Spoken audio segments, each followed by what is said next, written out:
मेरा नाम प्रदीप पाल, मैं आजमगढ़ यूपी से टेलीकॉम में आया था। जैसा कि आज मेरा एमएमसी का कुछ चेंज प्रोसेस था जो हम लोगों ने स्टडी किया, उसके बारे में थोड़ी जानकारी ली। तो मैं आपको कुछ बताना चाहता हूँ कि कैसे एक आईसी को मतलब दूसरी आईसी फिक्स कर सकते हैं, उसके लिए क्या प्रोटोकॉल है, मैं आपको बताना चाहता हूँ। जैसे कि हम पहले तो कंफर्टेबल आईसी लेंगे। पहले तो मैं कोई आईसी अगर लेना होगा तो फिर कंफर्टेबल आईसी लेंगे, और कंफर्टेबल आईसी लेने के बाद उसका आरपीएम भी क्लीन आईसी रहेगी वो, क्योंकि वो थोड़ा सिक्योरिटी मतलब सिक्योर के लिए वो ली जाती है, उसको क्लीन आईसी ली जाती है जो उसमें सही परफेक्ट रहेगी। उसके लिए मैं वो बताना चाहता हूँ। फिर उसके बाद उस आईसी को फॉर्मेट करेंगे। फॉर्मेट इसलिए करेंगे जो पहले उसमें डाटा था वो डिलीट करेंगे, मतलब उसको किसी दूसरी कंप्यूटर आईसी तभी दूसरे में बैठेगी, उसको फॉर्मेट करेंगे। फॉर्मेट करने के बाद उसको टेस्ट करेंगे, उसकी हेल्थ नैन टेस्ट, पहले हेल्थ टेस्ट करेंगे सही है कि नहीं, अगर उसके बाद अगर टेस्ट नहीं हुआ तो उसका नैन टेस्ट करेंगे जो उसकी पूरी जानकारी देता है कि फिर 4 ऑप्शन में क्या है कैसे है। तो हम उसके बारे में उसको नैन टेस्ट करेंगे तो उसकी जो गहराई जानकारी वो मिल जाएगी कि ऐसी की हेल्थ सही है कि नहीं सही है।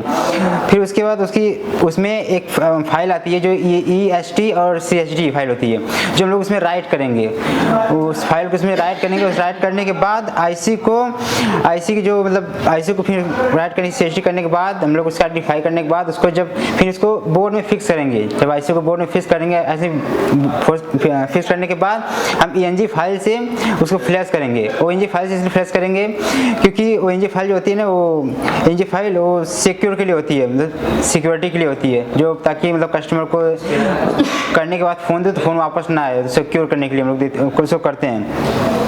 फिर ऐसे करने के बाद फिर उसका IMEI बेस बैंड जो होता है उसको राइट करेंगे क्यूशियन फाइल से। जो फाइल होती है IMEI की उसको बेस बैंड फाइल से उसको फ्लैश करेंगे, और भी क्यूशियन फाइल से।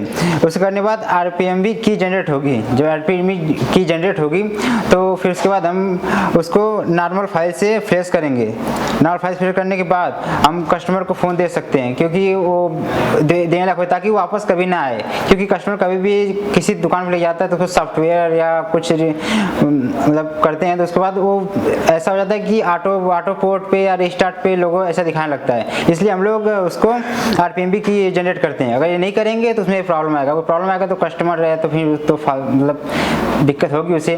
तो ऐसे हम लोग काम करके देंगे ताकि यार ये काम सिर्फ ऐसे टेलीकॉम में ही हम लोग कोई काम सही से कर सकते हैं इसके लिए। और उसको एक मतलब उसमें अगर नहीं हुआ RPM फाइल जनरेट नहीं हुआ तो उसके लिए एक हम लोग उसको एक और फाइल फ्लैश करेंगे जो मैं आपको बता नहीं सकता। उसके लिए आपको एसी टेलीकॉम में आना पड़ेगा, क्योंकि वो आपको बताना सही नहीं है, क्योंकि अब एसी टेलीकॉम आपको आना पड़ेगा। तो धन्यवाद देता हूँ MD सर को और देव सर को। जो हम लोग और एक एप्लीकेशन है जो मतलब अगर हम लोग कापी जो नोट को बनाते हैं, अगर नोट नहीं बनाया हम लोग मतलब फ्रेशर है बिल्कुल, तो एक दिन में तब मैं अभी आज इसको पढ़ाऊँ, जो आपको बताना थोड़ा गलती हो जाए तो क्षमा करना, क्योंकि मैं आज इसे पढ़ाऊँ तो आज पढ़ के तो बताना थोड़ा है मतलब ये तो इसी टेलीकॉम में हो सकता है कैसा हम लोग इतना बता पा रहे हैं। तो इसके लिए भी एक हम लोग पास एप्लीकेशन है जो देव सर के द्वारा मिलते हैं हम लोग को, MD सर के द्वारा। उस एप्लीकेशन अगर मतलब हम लोग नोट नहीं बनाया कुछ भूल जाएं तो हमारे फ़ोन के साथ एप्लीकेशन है जो हम लोग क्लास कर रहे हैं, जो फिलहाल में मतलब जो इसमें क्लास चल रही है, लाइव क्लास चल रही है, वो हम लोग के पास है। ताकि कोई दिक्कत हो हम लोग तो उसको अच्छे से देख लें, मतलब कोई मतलब कंपोनेंट या कोई सर्किट कुछ भी चेक करके भूल गए तो उस वीडियो में देख के और याद कर सकता हूँ उन्हें कैसे क्या करना था। तो धन्यवाद MD सर को, क्योंकि यहाँ आने के बाद मतलब बहुत अच्छा हमको नॉलेज मिलता है, और साथ में जो एप्लीकेशन मिलता है उससे भी ताकि कोई दिक्कत ना हो। और तो कहीं भी अगर ऐसा होगा तो आप लोग को एप्लीकेशन नहीं मिलेगा, किसी भी इंस्टीट्यूट में आप जाएंगे तो एप्लीकेशन नहीं मिलेगा कि नहीं वो तो नहीं ये आप साथ ले जाइए, भूल जाएंगे तो ऐसा मतलब ऐसा नॉलेज नहीं मिलेगा। तो इसलिए AC telecom is the best Asia. Thank you.